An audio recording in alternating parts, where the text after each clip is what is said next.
ہم یہاں supreme court کے چیف جسٹس کو اور دیگر اداروں کو یہ میسج دینے کے لیے آئے ہیں کہ ابھی بھی فیصلہ آپ کے ہاتھ میں ہے اور ہم پرامن ہیں. ہم آپ کو پورا موقع فراہم کر رہے ہیں کہ آپ ختم نبوت کے اساس معاملے کو سمجھیں اور جو ڈاکہ زنی آپ نے کی ہے، جو قادیانیت نوازی کی ہے، اس کو واپس لیں.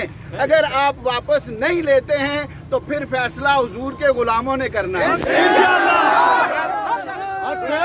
رسول کی ایک ہی سزا، سرطان سے جدا، سرطان سے جدا. رسول کی ایک ہی سزا، سرطان سے جدا، سرطان سے جدا.